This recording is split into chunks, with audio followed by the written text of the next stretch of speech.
എന്താ മോളെ, എന്തൊക്കെയോ അത്യാവശ്യം ഉണ്ടെന്ന് പറഞ്ഞല്ലേ പോയത്? പിന്നെന്താ പെട്ടെന്ന് തിരിച്ചു പോന്നേ? അതിനേക്കാൾ ഗൗരവമായിട്ടുള്ളൊരു കാര്യമുണ്ട്. എന്താ മോളെ? ആ സുകുമാരിയമ്മ വീണ്ടും അഡ്വക്കേറ്റിനെ കാണാൻ പോയിരുന്നു. എന്റെ ഒരു അസിസ്റ്റന്റാ വിവരം പറഞ്ഞത്. കണിമംഗലത്തെ സ്വർണ്ണം എടുക്കുന്നത് രാധിക വഴി നമ്മൾ മുടക്കിയിരുന്നെങ്കിലും പണം അവര് വേറെ എവിടുന്നോ കണ്ടെത്തിയിട്ടുണ്ട്. മോളെ, കേസ് സ്ട്രോങ് ആവും. വരുണിനും രാധികയ്ക്കും എതിരെ കുറ്റങ്ങൾ ഒരുപാട് ചാർത്തുകയും ചെയ്യും. മോളെ, കുഴപ്പാവോ? കുഴപ്പാവാൻ പാടില്ലല്ലോ. ഈ കേസ് എങ്ങനെങ്കിലും നമുക്ക് ജയിച്ചേ പറ്റൂ. രാധികയുടെ ജീവിതല്ലേ. കോടതിയുടെ കാര്യങ്ങൾ മോൾക്ക് മാത്രമേ അറിയൂ. പേടിക്കാൻ മാത്രം ഒന്നുമില്ലല്ലോ അല്ലേ? ചെറിയമേ, ഞങ്ങൾ ഈ കേസുകൾ കൈകാര്യം ചെയ്യുമ്പോൾ ജയം മാത്രമല്ല തോൽവിയും മുന്നിൽ കാണും. അങ്ങനെ വേണമെന്നാ അതിന്റെ രീതി. പക്ഷേ ഇവിടെ ഞാൻ കേസ് വാദിക്കുന്നത് എന്റെ അനുജത്തിക്ക് വേണ്ടിയിട്ടാ, എന്റെ ചെറിയമ്മയ്ക്ക് വേണ്ടിയിട്ടാ. അതിൽ ഞാൻ തോറ്റുപോയ ഇത്രയും കാലം കൊണ്ട് ഞാനുണ്ടാക്കിയ പേരും അനുഭവങ്ങളും ഒക്കെ ഒരു പ്രയോജനം ഇല്ലാത്തതാവും. മോളെ, എന്റെ കൂടെ ഒന്ന് വാ. വാ.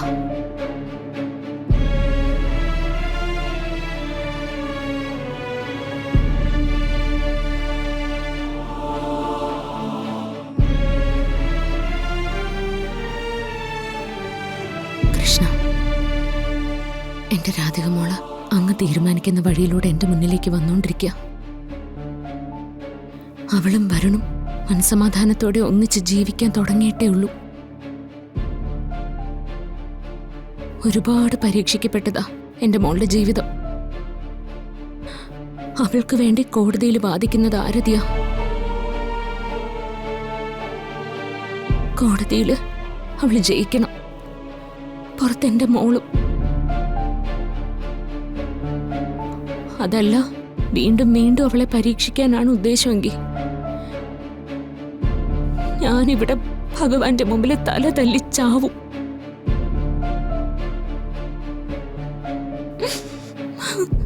അല്ലാതെ ഒരു മാർഗം എനിക്കറിയില്ല.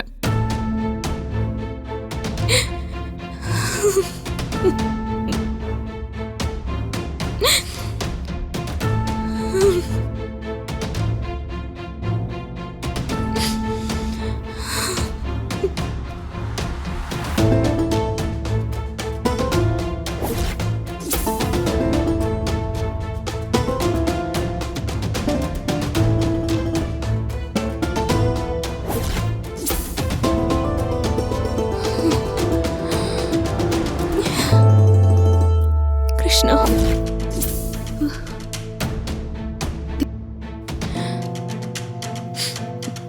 മോളെ, ജീവിതത്തിൽ ഏറ്റവും നിർണായകമായ തീരുമാനങ്ങൾ വരുമ്പോ ഞാൻ കണ്ണന്റെ മുമ്പിൽ വന്ന് പ്രാർത്ഥിക്കുമ്പോ ഭഗവാൻ എനിക്കൊരു തെളിവ് തരാറുണ്ട്.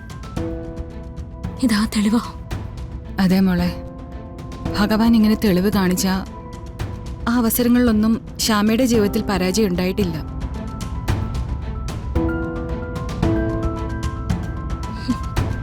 കണ്ണാ, സന്തോഷായി. എന്റെ പ്രാർത്ഥനകൾ തട്ടിക്കളഞ്ഞില്ലല്ലോ. എന്റെ മോളെ കാക്കുമല്ലോ. അവൾ എന്റെ അടുത്ത് വന്നിട്ട് എന്നെ തിരിച്ചറിഞ്ഞ് എന്നെ അമ്മയെന്നൊന്ന് വിളിച്ചിട്ട് എന്റെ ജീവൻ എടുത്താൽ പോലും പരാതിയും പരിഭവം ഒന്നുമില്ലാതെ ഈ ലോകത്തുനിന്ന് ഞാൻ മടങ്ങിപ്പോയിക്കോളാം.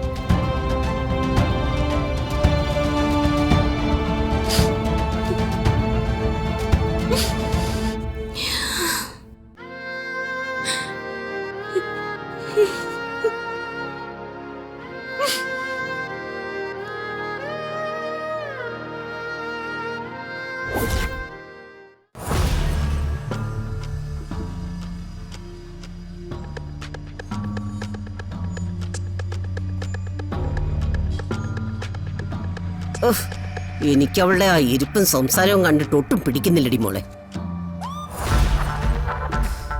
മുത്തശ്ശി, ഇപ്പൊ അവളി പടത്തിലെ ഹീറോയിനാ.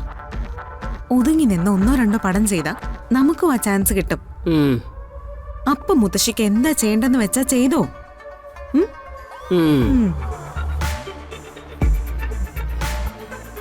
Madam juice. താങ്ക്സ്. ഓക്കെ. ചെറുക്ക, ആ? എടാ നിന്നെ തന്നെ അങ്ങോട്ട് വാ. അതെ, എന്റെ പേര് നന്ദൂന്ന, അങ്ങനെ വിളിച്ചാ മതി. അയ്യോ, വെള്ളം എടുത്തു കൊടുക്കാൻ നിൽക്കുന്ന നിന്നെ ഞാൻ പേരങ്ങ് വിളിക്കാം, അല്ലെങ്കിലേ തമ്പുരാനേന്ന് വിളിക്കാം. അതെന്തോന്ന് ജ്യൂസാ അവൾക്ക് ഇപ്പൊ കൊണ്ട് കൊടുത്തേ? അത് മിക്സഡ് ഫ്രൂട്ട് ജ്യൂസാ, അവരുടെ മെനുവിലുള്ളതാ. ആ, എന്നാലേ അതിലൊരെണ്ണം ഇവക്കും കൊണ്ട് കൊടുക്ക്.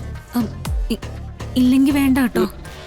ഡേ, ഇല്ലെങ്കി ഉണ്ടാക്കണം, അല്ലാതെ ഉമ്മാർക്ക് ഇവിടെ എന്താ പണി? ഹാ, പോയി എടുത്തോണ്ട് പാടാ. ആ, ഇവന്മാരൊക്കെ ആ സിനിമ തലയിൽ കൊണ്ട് നടക്കുന്നതെന്ന ഒരു ധാരണ. അതെ, എന്റെ അടുത്ത് നടക്കില്ല. മുത്തശ്ശി, ഞാൻ വീണ്ടും പറയാ, എങ്ങനെയെങ്കിലും നമുക്ക് ഇവിടെ പിടിച്ചു നിൽക്കണം. ഇത് നമ്മുടെ അവസാനത്തെ പിടിവള്ളിയാണേ. എടി, ഇത് കഴിഞ്ഞ നീ എന്താ ചാവാൻ പോവാണോ? ഒന്ന് പോവാൻ പറയടി യുവന്മാരോടൊക്കെ. എടി, വായ കീറിയിട്ടുണ്ടെങ്കിലേ ഏരയ്ക്കുള്ള വഴിയും ദൈവം കാണിച്ചു തരും. എനിക്കങ്ങനെ പേടിയൊന്നുമില്ല. ഇതെന്താ ഈ ഗ്ലാസ്സില്? ഈ ഗ്ലാസ്സാ മേഡം നമ്മൾ യൂസ് ചെയ്യുന്നത്. അപ്പൊ അവക്ക് കൊടുത്തതോ? നീ ഇതും കൊണ്ട് പോയിട്ട് അവൾക്ക് കൊടുത്ത അതേ ഗ്ലാസ്സിൽ തന്നെ കൊണ്ടുവരണം. അതൊന്നും പറ്റില്ല മാഡം. അതെന്താ? എന്താ പ്രശ്നം? ശരത്തെ, നീ കാര്യങ്ങളൊന്നും ഇവർക്ക് പറഞ്ഞു കൊടുത്തിട്ടില്ലേ? അവൾക്ക് കൊടുത്ത പോലത്തെ ഗ്ലാസ്സിൽ തന്നെ എന്റെ മോൾക്കും ജ്യൂസ് കൊടുത്തിരിക്കണം. വേണമെങ്കിൽ കുടിക്കും, എനിക്ക് അവിടെ വേറെ പണിയുണ്ട്. ആഹാ, വേണമെങ്കിൽ കുടിക്കാനോ? ഞങ്ങൾ എന്താടാ നിന്റെ കയ്യിൽ നിന്ന് ദാനം വാങ്ങാൻ വന്നതാണോ? കൂലിപ്പണി ചെയ്യാൻ വന്നവൻ കൂലിപ്പണി ചെയ്താൽ മതി. ആവശ്യമില്ലാതെ സംസാരിക്കാൻ നിന്നാലേ എന്റെ കൈ വീഴുന്നെന്റെ മുഖത്ത്. മുത്തശ്ശി, ഓഹോ, തല്ലാനോ? എന്നാ നിങ്ങൾ തല്ലി നോക്ക്. പക്ഷേ നിങ്ങളുടെ മോള് ഒരു സിനിമയെ പോലും അഭിനയിക്കത്തില്ല. ഞങ്ങക്ക് ഞങ്ങളുടെ സംഘടനയൊക്കെ ഉള്ളതാ.